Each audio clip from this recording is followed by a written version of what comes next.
Ladies and gentlemen, friends and neighbors, Scott Hammond with 100% Humboldt with my new best friend, Griff Griffith. Hi, Griff. Hi. Is it my? Okay, I'm gonna look at that one. You can look at me. You can look at me. Okay. We can look at Nick. And Nick, our producer, what's your last name again? I forget. Anyway, hey, glad to have you. Glad to be here. Tell us your role, your pedigree, your job. What do you do? What's the Griff story? The Griff story. So right now I'm doing Redwoods Rising. So Redwood Rising is a project. It's probably one of the coolest projects. It's like the third biggest ecological restoration project in the United States. Probably. We've been saying that. Maybe the biggest forest restoration project ever. So what we do is we take out roads, we recontour slopes, we daylight streams, because a lot of the streams are buried back in the day because it was a path least of resistance. And they would just pull the logs down a buried creek. Mm-hmm. So, and it was weird because most of those guys were fishermen. So I don't know. They didn't make I don't know if they connected the dots between this is where our baby salmon come from and now we're burying it. I don't know, but they buried a lot of streams. Wow. And so we're daylighting those, taking out roads. And then also after they clear cut, they helicopter seeded with rodenticide covered seeds. Huh. So they kind of like, so they clear cut the forest and they rained like poisonous seeds down. Wow. And everything grew back really, really thick. And so that's the point where we bought it. Well, say the Redwoods League bought it and then gave it to Redwood National Park between the 60s and even up to 2004. So we got all this land that has like thousands of trees per acre. Whereas in a normal forest, you'd have like 10 to 200 coastal forest, but we have thousands of trees per acre. So like they block the sun. There's hardly any undergrowth growing. So therefore there's not as many birds and bees and cool things. And it's just like more like a pseudo forest. It's not even a real forest. Yeah. So I do social media around content creation around that story. Nice. Tell us where you were born. Where'd you go to school? My dad was a cop. A highway patrolman, so we moved around all the time. So like I mostly grew up in Fairfield, California until I was 18. Wow. And then I joined the CCC, California Conservation Corps, which you should too if you're 18 and 25 because it's a super good program. That'd be cool. And that's where I started doing my conservation work. Well, I volunteered at wildlife care centers, but that's when I started doing the hands-on cool stuff. Sweet. So where were you or do you call it station when you're in the CCC? I was stationed in Ukiah, which was a good thing because that's from the Bay Area, and I was a high school dropout, and I was a bad kid. I was one of those really bad teenagers. No way, not you. Oh my goodness. Really? What did you do? Drugs, stealing, dropping out of high school, fighting, name it. So you were that guy. Yeah. I was an unhappy teenager. Yeah. Ran away from home. Who wasn't? Yeah, I know. Teenagers. Ugh. Yeah. Are there generally, are your teenagers unhappy? Yeah. Yes. You know, I think there's, if you think about it, for hundreds of thousands of years, we were all in really small family units. And you had to get away from your family unit. You had to get away from your village. Otherwise, you're just going to inbreed. Sure. So I feel like once you're a teenager, you just really wanted to be away from your dad. Oh, man. And so you'd go to the next village. You'd meet a girl that wasn't your first cousin or half-sister. And that was better for the gene pool. So I almost think that it's like a built-in thing almost where you want to get away from your family. Yeah. I went to San Diego to Humboldt. Yeah. 825 miles. Had to get out. Yeah. You're like, bye, Dad. I'm out of your... Break away. Yeah. It's good. It was good. Met Joni. Cool. Yeah. Life's good. So did you do any college after that or just? I did. I went to college for 11 years. Who didn't? Well, when you drop out of high school, I got my GED in the CCC, California Conservation Corps, and got a little college scholarship. And so, and then because of the job skills I learned in the CCC, I was able to get a job with the Forest Service. And so I had the coolest job that doesn't exist anymore. But I did salmon and fish surveys. And then when there was a fire, I went on fire. Back then in the 90s, there was way less fires. Right. So you went on like 2 or 3 fires. Right. A season instead of like being on fire the whole entire season like they are now. We should talk about that a little later in the show. Yeah. So where did you go to college then? I went to 7 different colleges. Okay. 11 years. Okay. 11 years and 7. I graduated from Chico State and then I went to HSU, back when it was HSU. Right. For Do you mean interpretation. No, you mean HSU is what you meant. Yeah. And I went back there for interpretation under Caroline Widener and learned a little bit about talking about nature. After I got my degree, I created my bachelor's degree. It was International Crop Protection, Latin American Studies. Say again. International crop production, Latin American studies. I'm the only one in the world that has that degree. You wrote your own ticket. I did. That's I created cool my about own Humboldt. degree. I almost did that. No, that wasn't at Humboldt. That was at Chico State. Okay, Chico let you write yours too? Yeah. Yeah, Humboldt, the back of the day, you had to propose it and sell it and give good reasons. That's pretty cool. I did too. Yeah. You're the only guy that's got that degree. I'm the only one on the planet. That'd be a pretty good resume item. I'm the only guy in the world with this thing. I got a job with Wildlife Conservation Society because of that. Like, they hired me to do bird surveys just because I created my own degree and they admired that. It's creative. Yeah. But then I wasn't the best bird surveyor in the world. So they might have been like, we'll never do that again. I'm too hyper to sit there for hours waiting for a bird. I'm like, oh, man. You look good on paper. I know. Until you started watching. I love bird watching and everything like that, but it's got to be like, I just can't sit there. No, man, the ADD, I'm leaning in hard because that's my gift. That's my superpower. ADD? Yeah, my boss goes, hey, on the Zoom calls and everything, it's really obvious you got ADD. And I go, how dare you, Alec? How dare you? So I call another State Farm agent and I said, you know what he said? She goes, duh. I brought it home. I go, Joni, my boss said I had ADD. She goes, you got ADD elemental P. Duh. So you could mitigate. You could, but that's my problem too. I'm too hyper for a lot of things. So I think it's a lot of, if you did a successful survey of success people, you'd see probably a lot of tendencies. Some OCD, some LSD, some ADD. Some LSD and some ADD. And some LMNOP. Yeah, you said, that's what I have. So 11 years, so Humboldt and Chico State? Yeah. And College of the Siskiyous and Mendocino College and College of the Redwoods and Butte College. It's a lot of JC work. A lot of JC work, yeah, because high school dropouts. So I had to do my last. Siskiyous? Is that in Weed? Uh-huh. That was my first one. We should talk about weed later too. Okay. What it's done to the forest of growers. Can we do that? Yeah. All right, cool. So your role today then, you were a park ranger. So you graduated there. What did you do with that? All right. So when I was in college, I was a seasonal for 13 years. And so mostly for the Forest Service, I did 4 seasons of the Forest Service doing fish surveys mostly. And then in firefighting. And then let's see, Forest Service, Wildlife Conservation Society, the Nature Conservancy. I planted trees for the Nature Conservancy and did yellow-billed cuckoo surveys along the Sacramento River. What else did I do? I farmed. So I grew the seed for the seedless watermelon for a couple seasons. Who am I leaving out? There was a lot. You got a killer resume. Yeah, I had an adventurous life. I wanted that. I had my grandpa who was still do, by the way. I still do. Yeah, no, you only live once. You got to make it interesting. That's true. Yeah. So I've been trying to. My grandfather told me that when I was really young. Him and I were very similar, and except for he was like the super hardcore version of me because he was in World War II and Korea War. He was a wilderness survival instructor for the military for decades. That's pretty rad. Until he got too blown up and was permanently disabled. But he had such an adventurous life that I tried to keep up. I loved his stories. I wanted the same kind of stories. My dad was a P-51 pilot, World War II. Oh, nice. Yeah, total badass. Huh. Yeah, they were. That's a different group of dudes. God, he would come to McKinleyville and just tell stories at our big table and, Hiroshima. He saw the mushroom cloud. They didn't know what it was. Oh, dang. Bataan Death March and all these rescue ops. And they would just kind of raise hell with the Japanese in every opportunity. Yeah. My grandpa was one of the occupiers learned how to speak Japanese. Oh, how about that? Loved Japanese people. Ended up having Japanese foreign exchange students.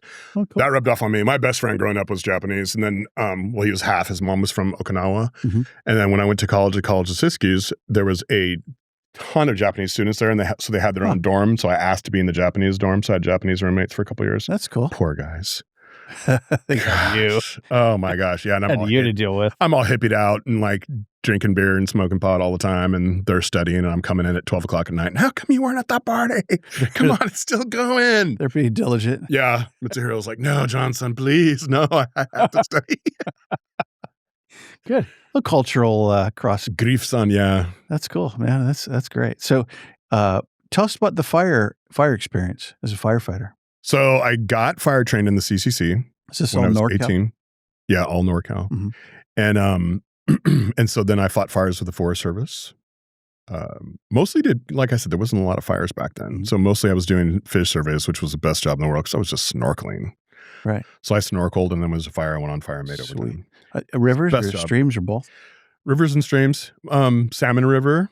Cool. Did a lot of surveys in the Salmon River. You wetsuited up on those? You wetsuited it It's up. cold, right? Oh, yeah. No, wetsuited How about up. the Smith? A little bit in the Smith, but not too much. Mostly Salmon River, mostly Klamath National Forest, especially eastern Klamath. So a lot of the creeks and stuff that just end up in sinks. They don't end up in any rivers. So they're just creeks that run into these like sinks and then dried up. Huh. So really cool stuff, like spadefoot toads and fairy shrimp in some of them. And then others had fish and freshwater mussels, just amazing high desert creeks. Sweet. So really remote stuff. Yeah, really remote stuff. And then a lot of like salmon bearing streams and stuff in the Klamath. So you live on the land, camp. Do you have a camper? Or? I spiked out a lot. So most of my life has been spikes, which where you go out for like 8 days at a time, then you have 6 days off. So that's what I did in the CCC. That's what I did in the Forest Service a lot. Wow. We had barracks. So I was at the Grass Lake Barracks, which is an amazing place. Where's that? What highway is that? It's Highway 97 towards MacDowell. That's way out there. Oh, it's so beautiful. It's crazy by sheeprock and stuff. So And there's all these lava tubes. Up that way? Way farther east. So more by like Mount Shasta. Oh, you're way up over on there. the way to Klamath Falls. Okay. High desert. Oh, well, did that spider fall off me? I don't know. I hope so. That'd be cool. Oh, cool. There he goes. I love spiders. Hey, there's a spider in the room.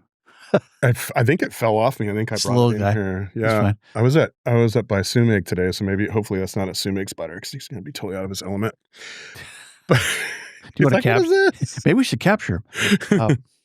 So yeah, throw me off my game. If you're just joining us, my new best friend Griff Griffith here talking about nature and conservancy and all kinds of cool stuff. So you're a frontline fire guy?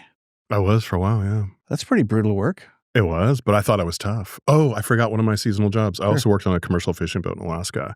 Huh. And the reason why I remembered it now is because I thought I was badass when I was a firefighter. I was young 20s and I was all buffed out and stuff. And so I thought I was really tough. They throw you on the boat. And they put me on the boat and I realized I wasn't that tough and it wasn't that badass. And That's tough work. goodness. Yeah, Kicked my butt. That's the only job I've ever had that like I only did once and I would never do it again. Yeah. It was beautiful. There was orca all around us. We were never far out the ocean. We're always around these islands. It was incredible optically.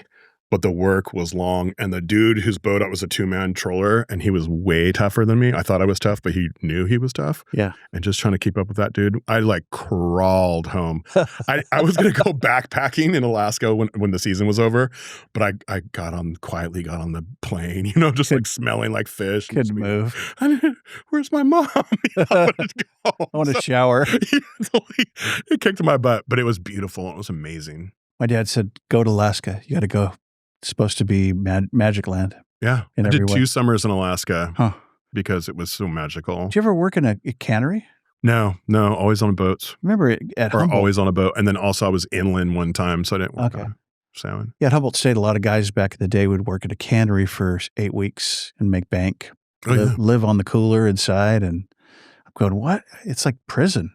It's like slave labor. And he goes, no, I put together 20 grand. It got me through another year of school. I go, and some young men need to be isolated for portions of their life so they don't ruin it. A lot of the guys who worked on commercial fishing boats were like me. They were wild, and it was good that they were stuck on the boat, made a bunch of money for the summer instead of being in the bars, getting in fights, and getting thrown in jail. Right, which happened to me once, and I wouldn't recommend it. My 21st birthday. Tell us that story. That's worth telling. Oh God, this is a stupid story. So it was in Weed, California, and it was my 21st birthday, and someone said they had homemade whiskey. I don't know what that means. I didn't know what it meant at the time, but I didn't ask too many questions back then. I was like, oh, alcohol, yay. So I drank a bunch, and then I got in a fight over the spotted owl. Really? Because it was during the spotted owl time. Right. With some local? Yeah. I just talking crap. Talking crap. And you were talking homemade whiskey. And I was talking homemade whiskey. I bet you were. and so when the cops came, I was on top. And when the cops came and they grabbed me from behind, and I thought I was getting jumped, so I responded accordingly. Oops. And but this is back in the day. Things were different in the 80s and 90s than they are today. You could get forgiven for a lot more. Yeah. So especially when you're a big white guy in weed, it's like I looked like I belonged there and stuff. Sure. It was like a training police kind of thing. So there was young guys, and so they were probably glad that I fought back. Probably the most interesting thing that happened all night. Yeah. Didn't get charged for it. Wow. Walked away. No, I got thrown in jail. but I didn't get charged for resisting or anything like that. Oh, good. Yeah. Did they charge you? For drunk in public. Yeah. Well, yeah, but not for fighting, not for resisting arrest, nothing. Thank you, Siskiyou County. Yeah. And but they put me in a jail cell with one other guy, and him and I fought for a little while, and they watched. Huh. Isn't that interesting? Wow. The early cage fighting. Yeah, because there wasn't the internet and stuff like that, so you had to get live entertainment. So this guy was just as drunk as I was, so we boxed a little bit, and then we became best friends and hugged, and I think he cried, and we talked about his girlfriend, and then I passed out, and that was my jail experience. And a little hug and kiss goodnight. There you go. Hopefully not a kiss, but yeah. Yeah, I like that. Mm-hmm. It's funny how some resolution goes that way. Drunken fights usually go that way. Yeah, it's especially funny. when you're trapped in a cell together. Yeah. I guess rugby's that way. Somebody I talked to that played rugby, was that the last guest? He said, rugby, everybody gets, there's a kegger afterwards. Everybody drinks a keg of beer and is all bloody. And the guy that just beat the crap out of you, he's having a beer and he's your new best friend. I think that's a Gen X thing too. Like one of my other best friends that I met growing up, we met fighting, fishing. We were fishing and we got into a fight while we were fishing. Became best friends after that. Yeah, we're still friends. That's pretty cool. Yeah, since we were 12. Like that says a lot about you. Yeah. If you ever want to be my best friend, let's fight. Let's get in a fight. Nick and I fight all the time. I wouldn't want to fight. I would not fight him at 54. No, he's pretty young. Kick our butts. Probably kick both of our butts. We better be on our best behavior. Might hurt me, man. So if you're just joining us again, this is my friend Griff Griffith. And tell us more about this. So you have this ranger career. Kind of, yeah. Yeah, you did. Tell us about that. How many years were you with the state of California?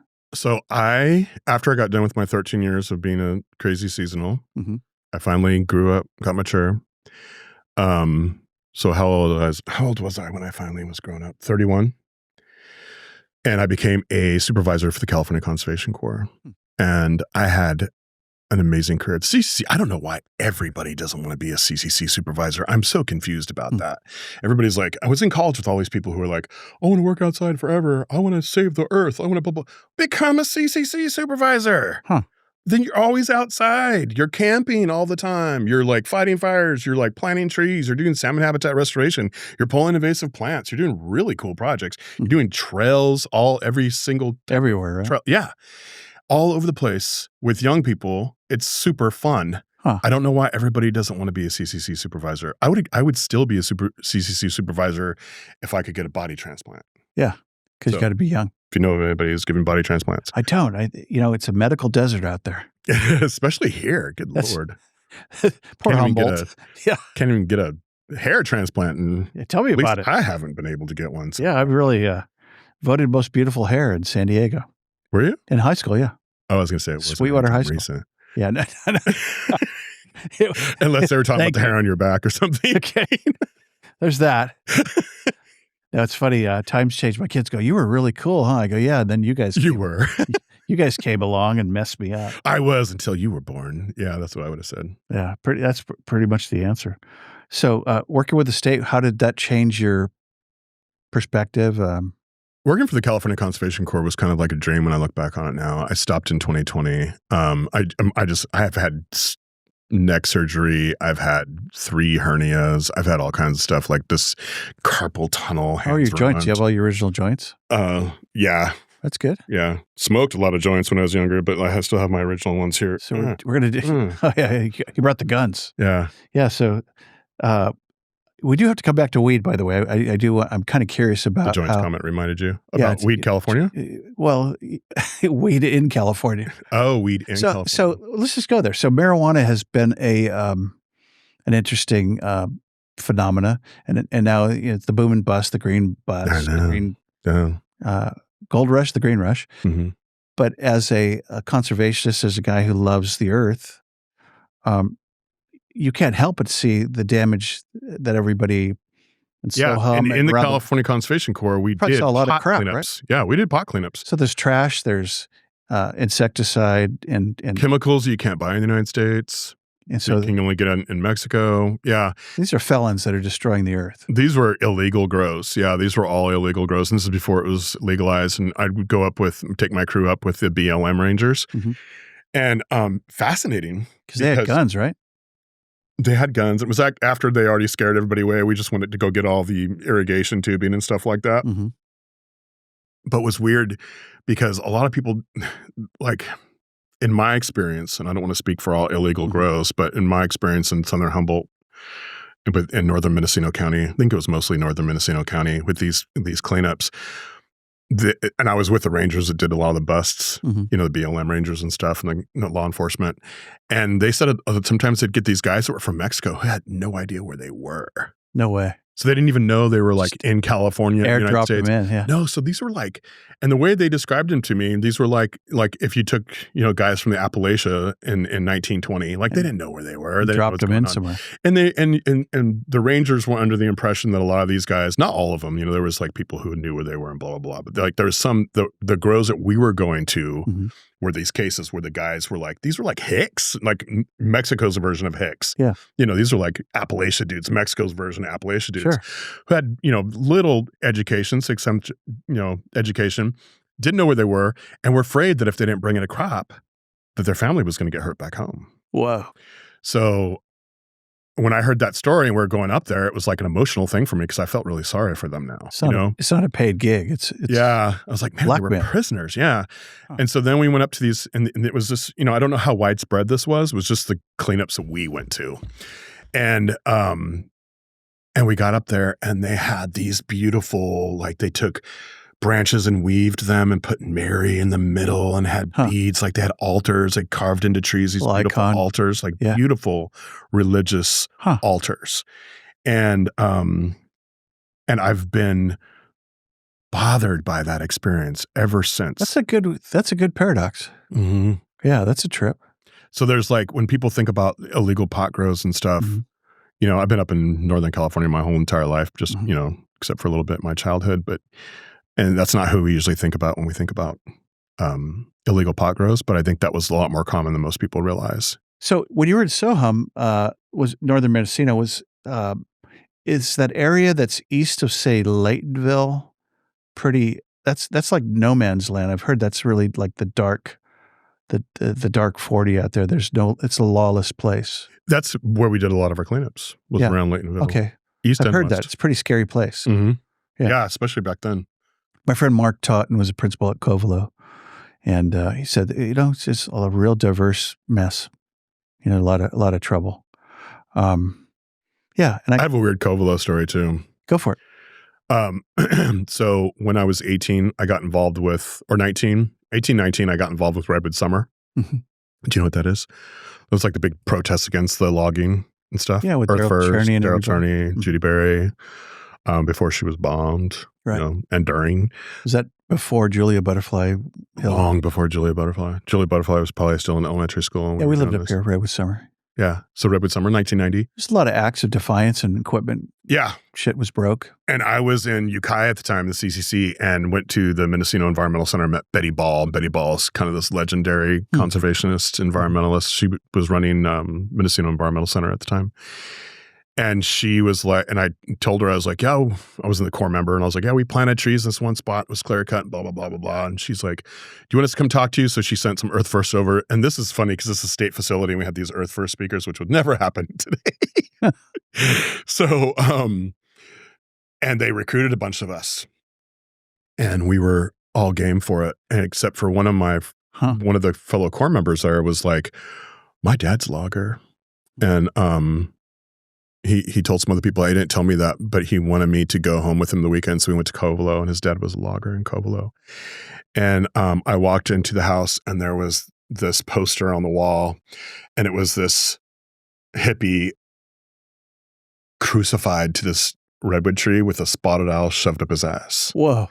And it said the proper way to spike a tree. Whoa. And I spent the whole weekend there and praying that my friend wouldn't tell his family that I was an Earth Firster.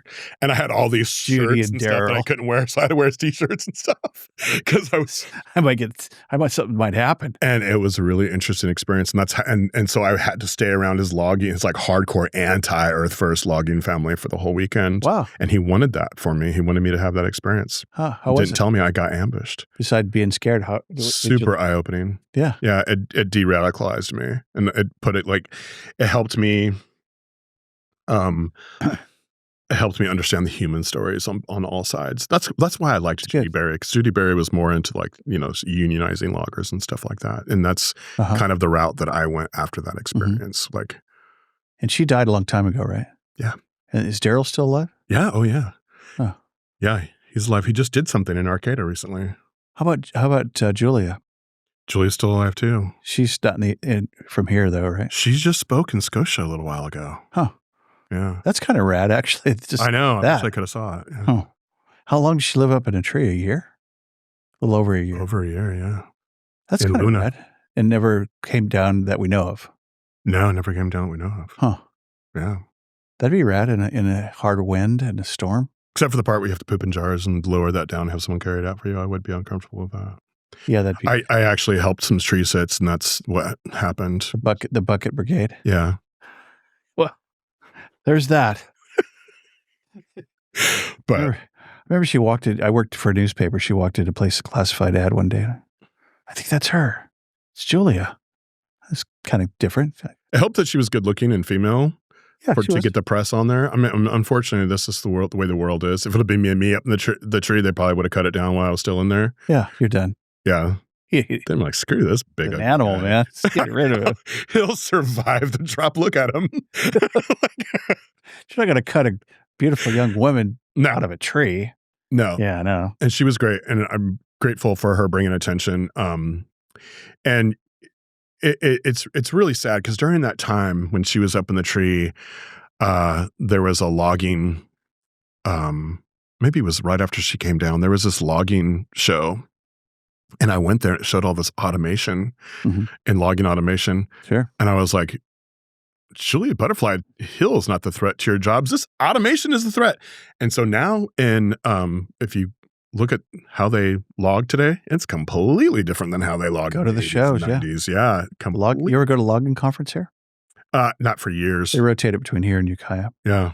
You're right. It's equipment laden.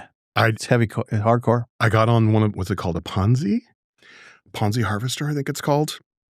But we use them in Redwoods Rising because we thin the forest in Redwoods Rising because there's way too many trees. After we clear cut, we planted way too thick. And so you're never going to have a forest because forest isn't trees. Forest is a bunch of things. Okay. The trees are just like the main backdrop of a forest. But when you have 8 million trees, you have a tree plantation. And that's mostly what we have up here in the North Coast now because we logged all but 4.6% of the original forest. So we have to go in there and we have to thin it out. And so when we do, we use a Ponzi, and it's amazing because 3 dudes or 3 people can log a forest. They can thin it out with that equipment. They can thin it out with that equipment. It's amazing. Is it on a big track like a tank and with and then it cuts it and then it grabs in it, it sizes it, cuts it to size. It is amazing to watch. Amazing to watch. But it got rid of a lot of jobs. Automation killed a lot of jobs. And you all own one. Do we own it? I think our contractors own it.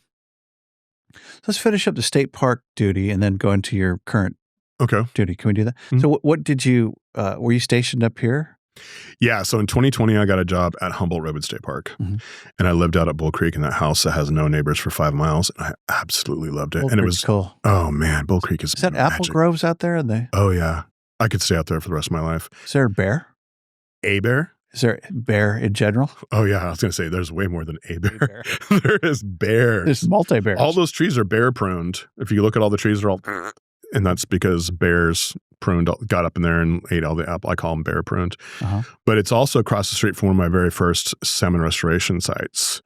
And so, and the one I learned on happens to be the one that's in the best. So my first one, this is bragging right now. So if I'm gonna brag, I might as well do it. Yeah, the brag voice and the brag face and everything. So the first one that I supervised, doing great, is the only one that's doing great. Wow. I'm just gonna say that. The only one that's doing great? The only one out of like 30. Yeah, that's doing great. Really? So it's got salmon. Oh man. Yeah. Cause when I was there, because all that area landslid and it buried the creek. So the creek was under the gravel for a while, and then it just barely above the gravel. It was all algae and gross. And I was like, fish are never going to come here. And they're like, well, we got to keep doing this. Rocco, the famous geofluvial morphologist. Geofluvial morphologist, yes. He was actually the equipment operator.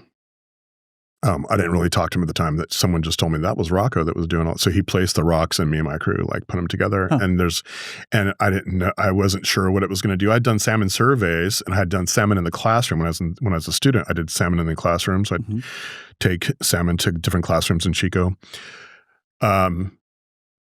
So this was at the time hard for me to fathom how this was going to turn out.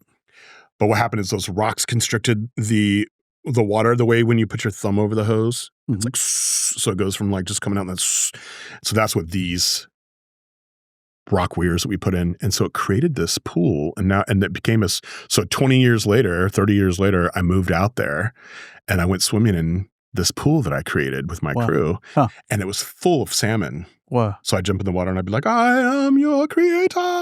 And it was awesome. I loved it. You're welcome.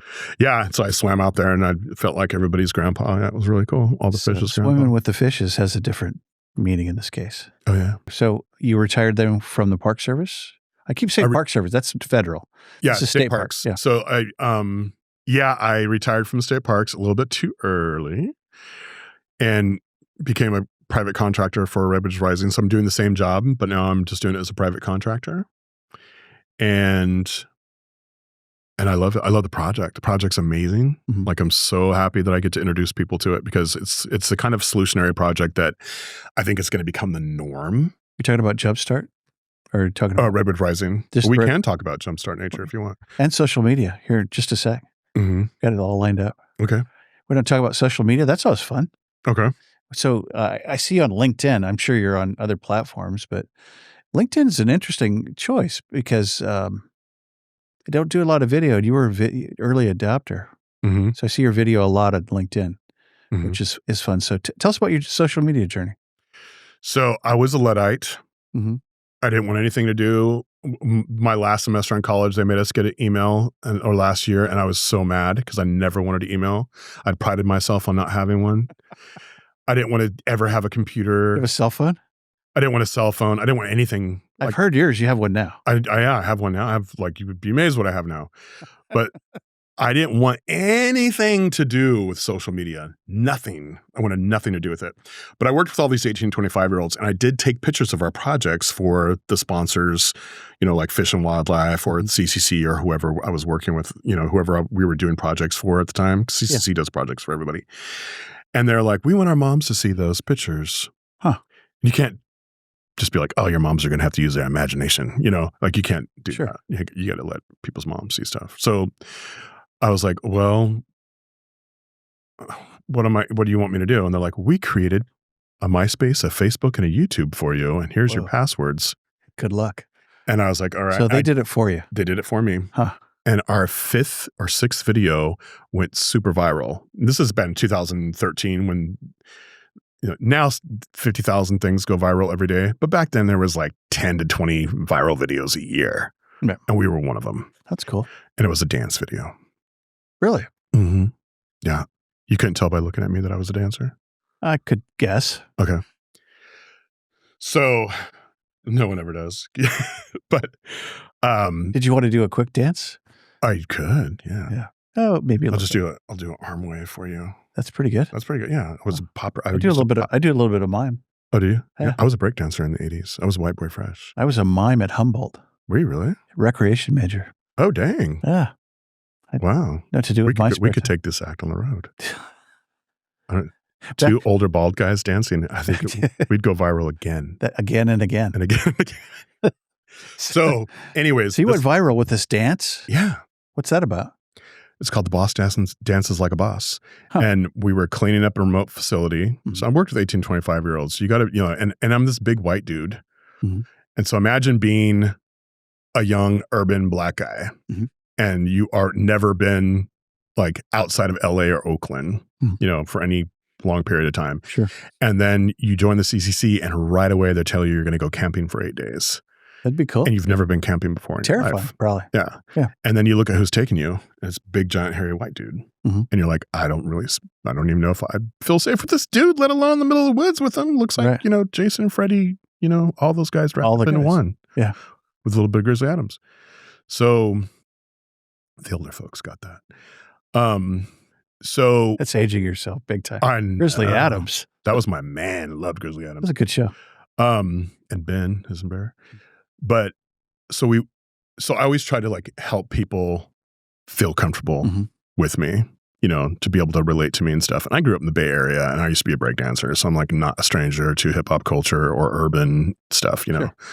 I just seem like it, but I get it. I get it. Guy, yeah. So we were in a remote facility down in Leggett, and by the Cal Fire Station, and we were cleaning up breakfast. And we had some music on, and one of them said, "Get in there and dance," and I did. And later on that day, and I had this little recorder because this is what I was using so their moms could see the videos. Sure. And so I looked at it, and I was like, man, I look stupid. Like I look like an idiot. Perfect. Big old fat white guy dancing with these athletic young. Were you break dancing? Kind of. And you might call it that. And so I was going to delete it. I was like, check it out before I delete it. And Antoine McCoy, who's still a good friend of mine, he was like, he's also in the video, and he's like, no, I want mom to see it. Because, at the time, everybody was trying to hook me up with their mom. Like, everybody's trying to hook me up with their mom. So I was like, all right, tell your mom she's got 2 weeks because I'm not leaving that up there because no one needs to see a fat cowboy dancing. Yeah. So I put it up there. And at the time, I was working with Rumap from Outdoor Afro. And Akema Price, who worked on like urban community. We were working with the National Association for Environmental Education on a project, and they saw this. Akema and Rue saw this, and they're like, "Do not take that down. It shows cultural competency." And I was like, "Cultural competency? What is that?" They like that. And they're like, "You're a big, fat old white dude, and you can relate to young Black men. This is not people are having a good time together. Yeah, this is perfect. Leave it up there." And so I was like, okay. And this is on Facebook? It was on YouTube. And then one day my boss meets me at work. This is a hardcore dude. His name was Mark. He was what's his last name? He was like a CCC legend, but he was a hardcore dude. And he looks frazzled, and he's like, "It's about time you're here." I'm like, "I'm 15 minutes early, bro." And he's like, "Headline News is on the phone. Good Morning America is on the phone. Today Show's on the phone. They're all waiting for you. Your video's going viral." Really? And I was like, heck yeah. And the night before, Rue Map called me and told me it was going viral, but I didn't know what viral meant. You were a Luddite. And yeah. And so Rue Map from Outdoor Afro, she's also a state park commissioner. She's the founder of Outdoor Afro. She like coached me the night before, and she's like, "You're going to be on, they're going to want to interview you, and they're going to want to take you aside. And it's this race thing. And so like, they're going to bring up the race thing. And like, I just want to make sure that you're ready for this." And so she walked me through like what to say. So I'm like, "Okay, thanks, Rue." And I was like, "Man, Rue's awesome. Like Ukiah Daily Journal. I'm sure I could have handled that." Like, that's what I'm thinking. Right. And then I got to work, and my boss is I like, understand. "Good Morning America, Today Show, Headline News is on the phone." So these cats are interviewing the phone? Yeah. So all of a sudden I'm like on TV. And on camera. Oh, yeah. And I was on tons of shows. I was on the news in Russia. Oh, wow. Like, yeah. It was like in Australia, like it was. Go, comrade. Oh, man. Everybody saw, like, it was on TV. It was on MTV. It was on everything. And it led to me. And so I should have known I was going to tell the story and thought about it before I got in front of the microphone. But the director of the CCC called me, and I thought, he's either going to fire me for dancing in uniform, or he is going to be cool. And he was totally cool.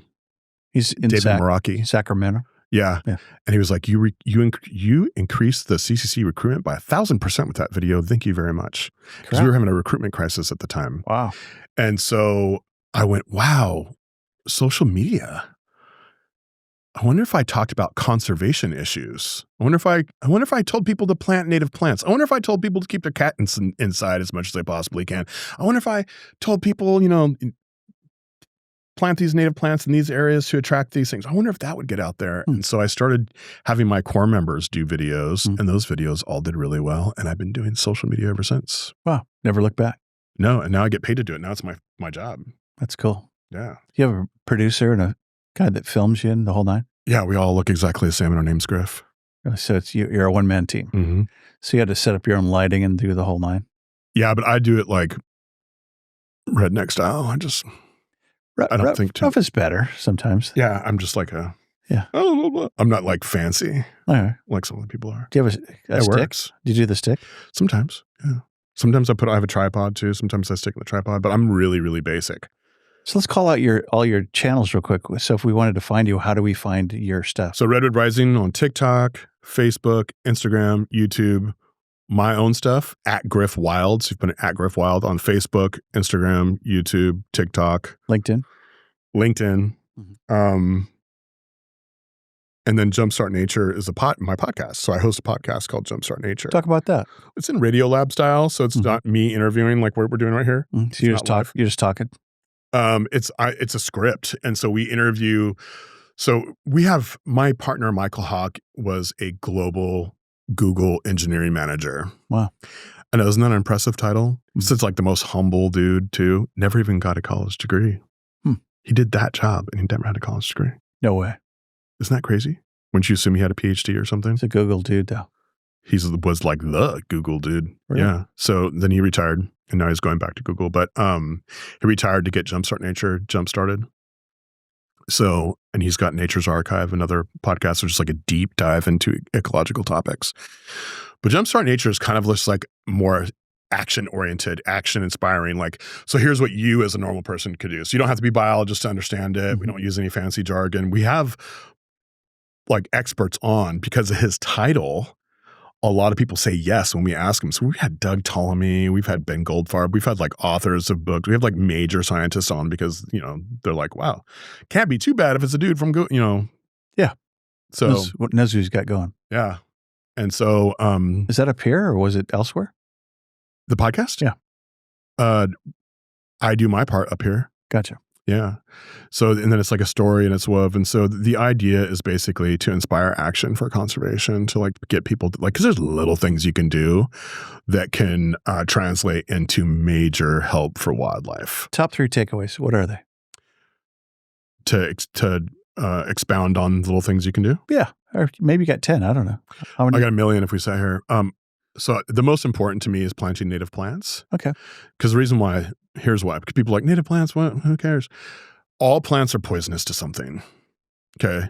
Because if you're stuck in the ground and you can't get away from something that has a bunch of teeth, what are you going to do? Get poisonous. You better get poisonous, better get some thorns. You know what I'm saying? Yeah. So almost all plants are poisonous. So our insects are also specialists. So 95% of our insects are specializing on a certain family of plants because they have evolved or were created, however you want to think about it, to be able to eat this plant. Okay. So think monarch and milkweed. If you want monarchs, you have to plant milkweed, a poisonous plant. Okay. Because it's not poisonous to the monarch because they evolved or were created to deal with this poison. That is not a exceptional story. That's like the rule. Most plants have things that specialize on them, host plants. And when people think about pollinator gardens, like, I want to attract beautiful little bees and butterflies to my yard, and they plant a bunch of flowers. That's like building a town and like just the only things you build are fast food restaurants. Yeah. Like you got to have houses, Schools. Yeah. And that's your host plants. That's the milkweeds. That's the oak trees. Oak trees are the best host plant. So you need those plants, and that's what attracts the insects lay their eggs, and then they make caterpillars. Now, people are like, I want birds, I'm a bird feeder. Most birds don't want to do bird feeders, and hardly any birds feed seeds to their babies. I mean, imagine your little baby and your mom's throwing up like crushed up seeds in your mouth. That's not cool, unless you're a pigeon or a dove. But most of them want to feed their babies insects, but not just any insects, because you don't need to keep giving your baby spiny, stingy roaches or something. Yeah. So you want to give them caterpillars. And so butterflies and moths lay their caterpillars on their host plant. So if you plant the host plant, you are planting your bird feeder. That's episode 2 in Jumpstart Nature, is planting your bird feeder. So native plants. Native plants by far are the number one best thing that everybody can do. And, all you need is a balcony or a porch. You can plant them at your church, your workplace, wherever. You can plant native plants and make a huge difference for migratory species, because our native plants berry at the right time. So that's what you want to do. You want to plant native plants. Number 1. Yes. So I can go to Miller Farms. I can go to Pearson's, get some native plants. You can go to CMPS, the California Native Plant Society. Oh, where's that? It's freshwater. Yes. So right up there, they have their nursery. And then you can go to Lost Foods on the fairgrounds, and they sell native plants too. Oh, really? It's called Lost Foods Nursery. Huh. And if you want to know exactly, you can go to calscape.org and you can put in your zip code. And if you live outside of California, you can go to National Wildlife Federation. Just put in native plant finder, put in your zip code, and it will tell you. And you can pick the butterflies you want. So if you like just one of those people and you're feeling dandy and you just want to have like beautiful butterflies in your backyard, you can look up the butterfly and it will tell you the native plants to plant to attract the butterfly. So that's the number one thing you could do. I like to feel dandy. Every once in a while, yeah. I've been reading Bret Hart, and Bret Hart was a dandy. So I've been saying dandy. Yeah, I've been saying dandy. You got in fights and stuff down in Old Town. Bret Hart was. I've been hanging out with Steve Lazar lately. Do you know who he is? I know his name. It's a Humboldt County commissioner. He's on the board and stuff, and active with Humboldt Historical Society. Lazar. Yeah, and he is as nerdy as I am, but he's a history nerd where I'm more ecological nerd. Told you some Bret Hart stories. He gave me this book with a Bret Hart story, which is about Roaring Camp or something like that. It's fascinating. But Bret Hart he got in a big fight at Oberon. Did he? He got his ass, he kicked some ass, and I think he got in the hospital for a couple of days too. Oh. And then the old Abruzzi, which is now the basement in Jacoby's Storehouse in Arcata, was called Bret Hart's. Oh, dang. Having to do with Bret Hart. I'm going to take a deep dive on Bret Hart here in the next year. So he's a famous writer, right? Came up here and spent some time. Yeah. And became friends with Mark Twain. And Jack London was down somewhere. I mean, he was Sonoma, Glen Ellen. Yeah, there were some cool writers. Yeah. Some real interesting cats came through. Mm-hmm. Yes, I'm studying. Jed Smith. Yeah. My great-great-great-grandfather, Jedediah Hammond Lumber. Oh, whoa. Yeah. You're buying that? So you got, sure, why not? You're saying it. Might be true.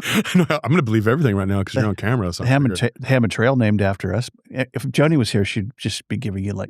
She'd be like, this dude. Stink eye. He's from San Diego. He's from Iowa. Those Iowa guys, they try to get away with stuff. They got a cornfield named after them. That's it. That's the Corn Palace out in Iowa. It's a thing, actually. Is it? The Corn Palace is like a whole, like Trees of Mystery. Oh. It's the corn of mystery. Yeah, I'm kind of scared to go there already. You should be. I don't think I'd go. So tell me more about Jumpstart Nature. Actually, you're on number 2. So we're going to plant native plants. What's number 2? Well, the last episode of Jumpstart Nature was about cats. Oh, the cat thing. And I'm a cat lover. Mm-hmm. But cats kill billions of songbirds a year. They're like, people don't realize how destructive cats are. And I love cats. Cats are like, my best friend is a cat. Like, I love cats. What if you didn't like cats and you were still telling the truth about, which I believe you are? I don't really care for our cat. Your own cat? I don't really want Ricky inside either. So I'm kind of in a dilemma here. Does your wife like the cat? Loves the cat. Oh, yeah. We better watch it. All right, Johnny, you heard it here first. Because one of you might end up outside. Going after songbirds. 50-50. What's Scott doing? He's after the songbirds again. I love cats. Dogs are too busy for me and they want too much attention. I have like commitment issues. But cats, you got to really work. I like that hard to get thing cats have. You got to work for their love. You got to work for their love. Yeah. Yeah. My cats are like, whatever, until they're hungry. So keep Kitty inside because he or she's going to be out there killing stuff. Yeah. And a lot of people are like, but that's natural. Survival of the fittest. No, it's not natural and it's not survival of the fittest. It's not. I know that's easy to say. How about gophers and moles and voles? Is that what you think there's a role there? Because they seem to be out of control in McKinleyville. Yeah, well, when you remove all the predators and you provide perfect habitat for rats and mice, like food and trash and all that kind of stuff, you're going to get those things. There's other ways to manage. I mean, gophers digging up the yard. Yeah. Do cats help with that a lot? Some. Not enough. My mom's got weasels in her house that handle the gophers. Wow, weasels. Yeah, she lives right next to Widow White Creek, so they come in there. And she has foxes, too, that take care of the gophers. A lot of fox in McKinleyville. Yeah. Yeah, there's other ways to handle gophers, but the cats are going to kill 10 birds for every gopher. And usually when they're migrating through, and also when your cat kills a bird and it was a mama bird, there's 3 babies that are slowly starving on the deck, oh, look she brought me a gift. And then there's 3 babies that are like up in the bushes, starving to death because mom's dead. So I have catio. And I understand a lot of people already have outdoor cats and it's too late. And so what I'd say to them is just make a pledge that your next cat will be indoors. That's good. Yeah, if you can't keep this cat, because it's hard to take an outdoor cat and put it in. I understand. I had outdoor cats before. So I get it. Just make a pledge that your next cat is going to be an indoor. So episode 10 is about cats, and everybody on our team is a cat lover. Like we all have cats. We all are pro cat. Cats are from Northern Africa. They're desert animals. They had big territories. Okay. And we took them and we put them in a city block. So you have you could have 10 to 100 cats per city block. Sure. There's not that many terrestrial predators per that space anywhere that's natural. That's why when people say it's natural, no, it's not. And also they're subsidized with food. So they're super healthy. They can just keep killing and killing and killing. There's nothing natural about it. Killing for fun. Yeah, there's nothing natural about it. It's not natural. And it's not survival of the fittest either. Survival of the fittest is an evolutionary concept that takes hundreds, if not thousands of years to be realized. It's a slow. When you take a species and you put it on a plane and you fly it 3,000 miles, that's not survival, and then let it out and it doesn't have any predators and competitors. Yeah. Okay. It doesn't have, and you didn't bring any of its natural diseases. You didn't bring any of its natural. It ain't survival. It ain't survival of the fittest. This is invasive species. This is an invasion. This is unnatural, human-induced. This is anthropocentric invasion. It's not survival of the fittest. And cats, they're a desert animal that we brought over here, and we have them in such huge, where are predators where can you find that many predators per, block? Yeah. Like piranha in the Amazon, maybe? And who's killing the cats? Nobody. No, except for cars. Occasional car or dog. Yeah. I saw a big mountain lion at Beaupre Golf Course. Maybe they had some cats for dinner. That was a big cat. They probably ate cats. Yeah, they usually do. God, that's a big dude, man. He was big. So talk to me more about other so number 3, and then I'm going to wrap it up by talking to you about just the rest of the projects and what you're up to coming up down the road. Okay. So so no cats indoors, native species plants. Support wildlife crossings. What's that? So they're like overpasses or underpasses that animals can cross our roads. And so another thing that I hear a lot is like, well, survival of the fittest, they're so stupid they can't cross the road. So nothing evolved for hollow rocks speeding across the ground at 65 miles per hour here. Nothing evolved for that. Okay. And the way that a lot of species defend themselves against predators is not by running away. Porcupines. Have you ever caught a porcupine before? I used to do it all the time. I could chase them down and put them in a trash can, look at them, let them go. I used to do that. Don't do that, folks.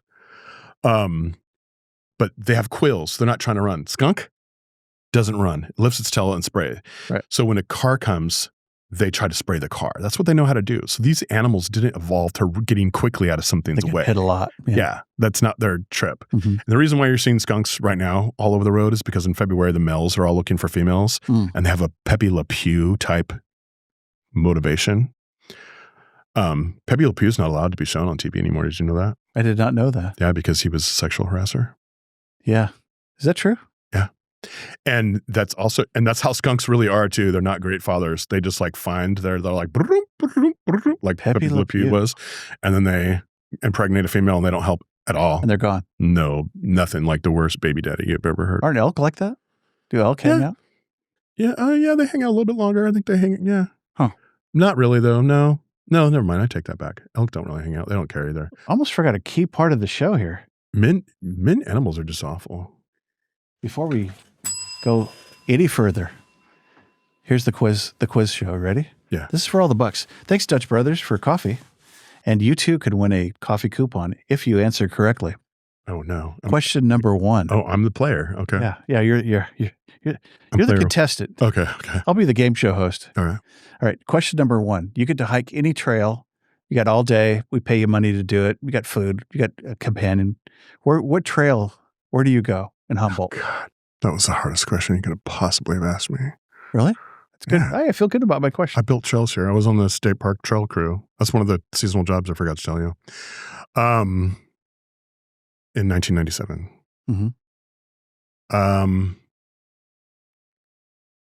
James Irvine or Bull Creek Trail? Bull Creek. My favorite grove is the Mahan Plaque Grove, but mostly because Laura Mahan is my number 1 conservation hero. Where's that? Humboldt Redwoods State Park. Is it off the... It's right by Founders Grove. So if you go to Founders Grove, you can walk to the Plaque Grove. Oh, it's right there. Mahan Plaque Grove, yeah. Where Laura Mahan, stopped the logging because the Women's Federation was buying that grove. Oh, right. Yeah, Laura's awesome. Been there. And then Bull Creek has its own trail system. Yep. So to go to Grasshopper, that's the other way. Grasshopper, you could hike up to Grasshopper. From there, right? It kind of connects. I was on a spike. I was camping out at the top of Grasshopper doing meadow restoration, which means cutting down Douglas fir trees, when I found out my grandmother had a stroke and was going to die. And I was 40 years old, and I cried all the way down the trail. It was one of the few times I've cried in my life. Wow. I just had to share that with everybody for some reason. Thanks. Mm-hmm. It's okay to cry. Yeah, I'm not going to, in case you're waiting for that. Yeah. Can you cry for us? So funny how crying is joyful and sad. You can have the combo. I know. But does that mean that I get a free coffee? See how much you cry. Oh, God. So my coffee that bad. Question number 2. Okay. Where do you go for coffee? You're a coffee dude. I'm a major coffee dude. Songbird Coffee. Oh, yes. Smithsonian label, Songbird Coffee. They have it in Eureka Natural Foods. That's the coffee I drink. That's the coffee you should drink. Because coffee, it cracks me up because all right, let me start over. I don't want to sound like an elitist. I almost sounded. You almost went there? Caught myself. Yeah. Thanks. So everybody loves coffee, and a lot of people who love coffee also love the environment. Mm-hmm. Coffee is one of the worst things you can drink for the environment. Right. And when they say shade grown, that doesn't mean anything. Mm-hmm. So when you go to all the little fancy hippie stores and they're like, we got shade grown coffee. It means nothing. Doesn't mean anything. Mm-hmm. You could plant eucalyptus between those rows. You can plant palm oil, and that's what they usually plant. It's palm oil trees. So it's just like a doubling plantation. There's nothing for birds there. Right. Songbird Coffee has the Smithsonian Bird Safe label on it. It's the only coffee that I'm aware of this time. If one of your listeners know of another coffee, I'd be happy to hear about it. But it's the only one that I've been able to find. Songbird Coffee. Is it good? With the Smithsonian label. It's excellent. Really? And it's the only one that's monitored, and they have to plant a certain amount of native plants. I think it's 25%. It might be 25%. So there has to be habitat for birds. And that's where our birds go. So our birds are in the redwoods. Like the Wilson's warbler, which is a beautiful yellow bird with his black cap. They fly down California, through San Francisco, through your yard, and you don't have any native plants. They can't eat there. Mm-hmm. They have to go to your friend's house that has the native plants. They can eat there. And then they fly through LA. Again, they're looking for the people who planted native plants. They're eating there, flying at night, landing during the day, eating. And then they end up in coffee plantations. If there's nothing to eat there, our birds aren't coming back. So if you love birds, you have to do the whole migration, because a lot of our birds, most of our birds, are migratory. Songbird. So Songbird Coffee, for sale at Eureka Natural Foods. Located in Eureka and McKinleyville. Yep. Open today from 8 to 9, 8 to 8. And it is expensive, so it's if I was broke most of my whole entire life, and so I wouldn't, be hard for me to drink something like that. So if you know somebody who's broke and loves the environment, that's your gift for them, is you buy them Songbird Coffee and you stoke them with that. That's cool. Okay. Love it. Parting shots. How do we get a hold of you if we want to say hi, support your causes? My personal, I have 2 Facebook pages that are both Griff Griffith, but if you go to @GriffWild, that's my Facebook page where I'm usually the most personal at. Okay. And then if you put in Redwoods Rising, you can find me on all the platforms talking about this amazing project. And you can go to redwoodsrising.org. It's a solutionary project. It's something that people are going to copy all over the planet, hopefully. Wow. Because we're fixing our forest and we're bringing our fish back. So the model is here. Oh, yeah, of course. Cool. You know how we are here. That's how we roll in That's Humboldt. how we roll. We innovate. And so Who's it's the guy, Brett McFarland? That's how we do it in Humboldt. He's, Is that who it is? Hey, Brett, we should have you on the show. Have you interviewed Brett yet? He's pretty cool. Well, I'm gonna bring it to a close and thank you and present your prize here in a minute. Mhm. Hey, thanks for listening. Look for us on Facebook, on YouTube, Mhm. on TikTok. We're on a lot on YouTube. We're on Access Humboldt and all the podcast platforms, and like us and enter to win a Dutch Brothers card with a positive review. I'm going to do a drawing once a month. And when you're there, ask them if they carry Songbird coffee. And when you're there, don't forget. Oh, good one. And we'll be back next week. Griff, thanks for coming, man. Yeah. Appreciate Thanks you. for having me. Yeah. Take care. Cool. Thanks.